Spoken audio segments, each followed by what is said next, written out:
I'll never forget the morning everything changed.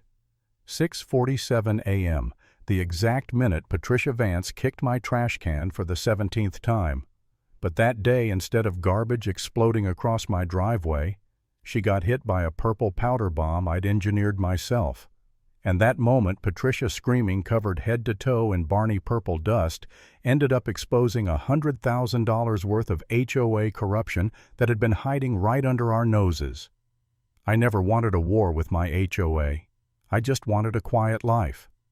But once she declared war on me, I wasn't playing nice anymore. My name's Garrett Holland, 52, petroleum engineer, widower. The kind of guy who documents everything because one mistake on a pipeline can ruin an entire ecosystem. My late wife, Melissa, used to call it charmingly neurotic, but after she died from stage 4 breast cancer, that need for order and proof became the only thing holding me together. After her funeral, I left our old house because every corner felt haunted.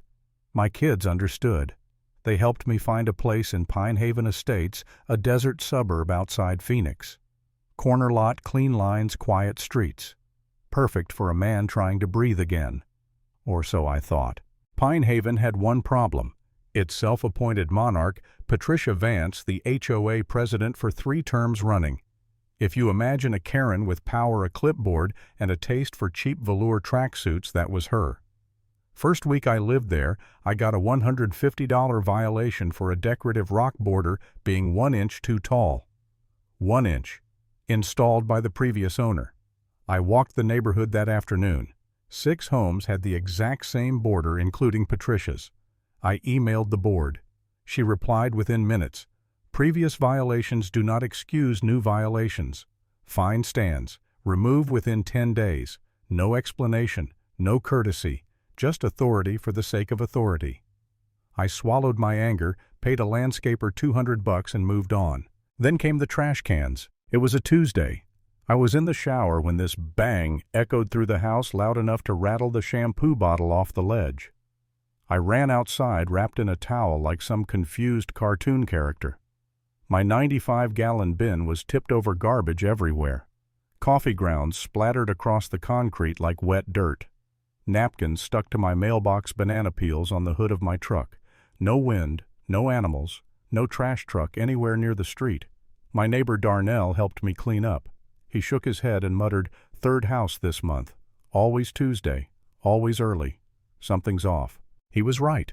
The next Tuesday I got up early and watched from my bedroom window.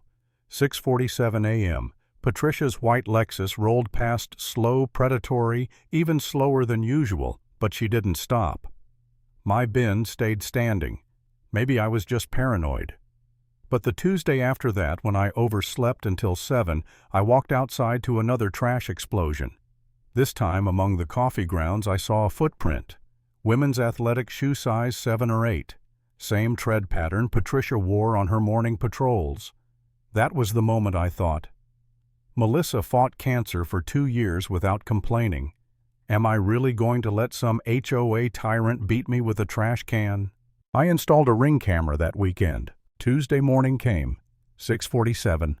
There she was, blue velour tracksuit, sunglasses way too big for her face, scanning left and right like she was in some kind of spy movie. Then she wound up and kicked my bin. I mean, full soccer kick, like she was trying out for the World Cup. It took her 3 tries to tip it, and when it fell over, she actually smiled. A big, childish, satisfied grin. Then she casually walked back to her Lexus and drove away. I saved that footage in 3 places. Cloud hard drive DVD. When you build pipelines, redundancy is religion. That afternoon, I walked to her front door with my laptop. She answered holding a glass of Chardonnay at 3 p.m. I turned the screen to her and said, "This is you kicking my trash can." She didn't even look. She just sipped her wine and said, "That's a serious accusation. Footage can be altered. And your bin was 3 inches over the easement line." I was correcting a violation. Then her voice iced over as she added, "Maybe focus on following rules instead of harassing board members with fake videos." And she closed the door. The next day I received 3 new violation notices. Garage door open too long, sprinkler overspray, wrong colored curtains, Total fines, $450. I checked the CCNRs. Every one of those should have been $50 max.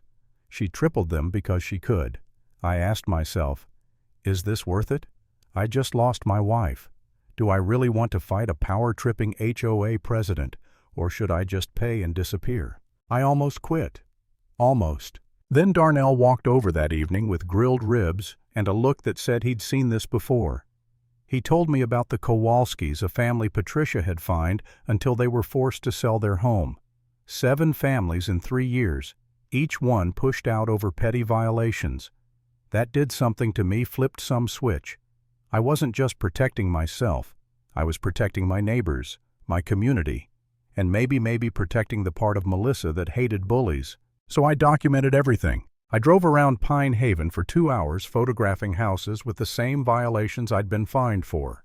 Patricia's lawn, her sprinklers, her curtains, all breaking the same rules she punished others for. I logged every timestamp, every angle, every comparison. And every Tuesday at 6:47, she kicked my trash can again. Sometimes waving at the camera like a smug teenager. One morning she rifled through my trash bags, tossing shredded mail into the street, mail tampering a federal crime. I filed a police report. Officer Gutierrez came out, watched the video, and said, "This is vandalism, trespassing, but it's also HOA drama. Document everything. If she escalates, call me directly." So that's exactly what I did. That night I made a private Facebook group, Pine Haven Homeowners Unofficial. I posted one sentence, "Anyone else experiencing selective enforcement?" Within 48 hours, 73 people joined. That wasn't a complaint. That was a revolt. The stories came fast. A mother fined $800 for a swing set. A plumber cited for parking his work truck overnight while the HOA president's husband parked a commercial vehicle every night.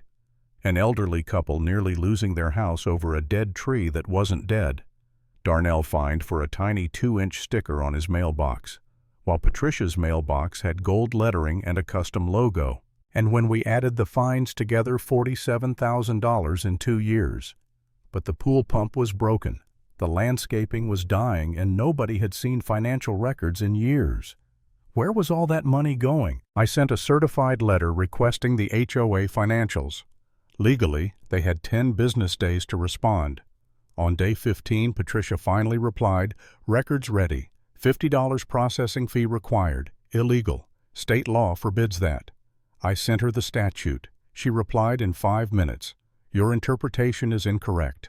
I called my daughter, Simone, Air Force JAG lawyer stationed in Germany. She didn't hesitate. "Dad, she's violating state law and counting on you not to fight back. Want me to draft something official? Would you do that?" "She's messing with my dad." "Yeah, I'll do that." 3 days later, a FedEx envelope hit Patricia's doorstep with official military letterhead demanding full records and cessation of retaliatory fines. I thought she'd cave. She didn't. She exploded. Emergency board meeting. 48 hours notice. Middle of a workday. Agenda disciplinary action against homeowner Garrett Holland. I brought Relly and recorded everything. Legally allowed in Arizona. Patricia stood at the front like a dictator at a podium and accused me of harassment, legal intimidation, and organizing dissent. She proposed suspending my pool access, doubling all fines, and placing a lien if unpaid. Her 2 friends on the board raised their hands. Motion passed. As we walked out, Relly leaned in and whispered, "She just violated open meeting laws and retaliated in public. She thinks she won. She has no idea she just gave us ammunition." Darnell pulled me aside later. His friend in the county recorder's office helped us dig deeper. What we found froze me. The Vance's house had 2 liens. Eugene's commercial properties were underwater.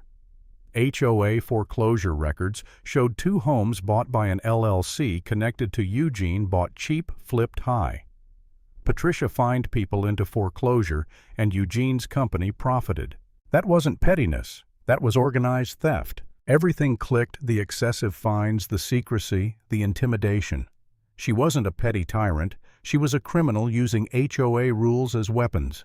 But I still had a trash can problem to handle, so I built a trap. Sunday afternoon under the Arizona sun. Darnell and I dug a 3-foot hole beside my driveway, poured a concrete pier, and bolted a bin to it that looked identical to my original. I installed a hidden camera inside a fake sprinkler. Head, added a motion-activated spotlight, an air horn, and filled a decoy trash bag with purple holy powder, the exact shade of Patricia's beloved velour outfits. Tuesday morning, 6:47 a.m. Patricia approached on foot. She kicked the bin. It didn't budge. She kicked harder, confused, leaned down to push it. Spotlight, air horn, and boom, purple powder blasted across her entire body. She screamed, stumbling back, covered in violet dust. I got it all in 4K. I posted a 45-second clip to the homeowner group. It spread like wildfire.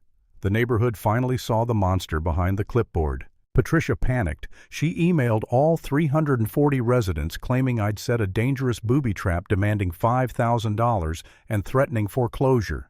That lie was her final mistake, because by then the community wasn't afraid anymore. We formed what we jokingly called the Pine Haven Accountability Committee. Tamara, an accountant, offered to analyze any financials we got. Brian, a plumber who knew everyone, organized the recall petition. Darnell volunteered to go door to door. Simone handled legal strategy. And I turned my garage into a war room. Then the financial records finally arrived, heavily redacted, but enough. Income over $1.2 million in 2 years. Expenses around $890,000. Reserves only $50,000. Missing $333,000. Tamara found recurring payments to Vance Property Solutions, Eugene's company, and huge payments to a collections agency that held a lien on Patricia's house. HOA money was paying their debt. That was embezzlement, felony territory. We gathered foreclosure documents proving the flipping scheme. We created a 20-minute presentation that was simple, visual, devastating. We practiced it 3 times. We printed 150 evidence packets. We were ready.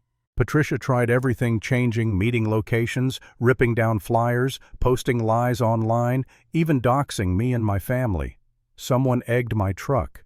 Someone spray-painted traitor on Darnell's garage. I woke one morning to a dead rat on my doorstep with a note, "Rats get exterminated." But every time I felt fear creep in, I thought of Melissa. Her smile, her strength, her note in her handwriting. "Don't let the bastards grind you down." There was no turning back. The night of the annual meeting, nearly 100 homeowners packed into the community center we rented. Officer Gutierrez stood in the back. A reporter from the Arizona Republic sat in the corner with a notebook. Patricia walked in and went pale when she saw the crowd and me standing at the front with a projector, calm and ready. I opened the meeting legally by the book. Patricia objected to everything, procedures, motions, even the seating arrangement. Michelle shut her down every time. Then by overwhelming vote, we began the presentation. Lights dimmed, slide 1 appeared, and the room changed. We revealed the missing funds, $1/3 of $1 million unaccounted for. Gasps echoed. Then we showed the money trail, HOA dues, collections agency, Patricia's personal debt. Patricia shot out of her chair screaming lies, but we pointed to the documents in everyone's packet. Bank statements, routing numbers, public records. Then came the foreclosure scheme photos of families, forced out documents showing Eugene buying their homes for pennies and flipping them for profit. That's when Eugene burst through the door yelling, "Defamation!" I didn't even look at him. "Everything here is public record," I said. He stormed out. Then the testimonies. Mrs. Kapoor, trembling, said Patricia called her garden ethnic and fined her until she had to choose between paying or buying medicine. Curtis, a veteran, said she fined him for flying the POW MIA flag under his American flag. People cried. Finally, Tamara walked up and listed the Arizona statutes Patricia had violated: embezzlement fraud, improper liens, retaliation, failure to disclose records, each one a nail in the coffin. When the recall vote began, my hands were shaking. But when the results were read, 89 yes, 3 no. The board was removed on the spot. Patricia stood there, frozen color draining from her face. Then she turned and walked straight out the door, Shelley and Carmela scrambling after her like panicked ducklings. The white Lexus screeched out of the lot. That was it. 9 years of tyranny ended in one night, and just like that, the monster who kicked my trash can finally tripped over her own corruption. The lesson: even the smallest act of pettiness can expose the biggest lies when you refuse to back down.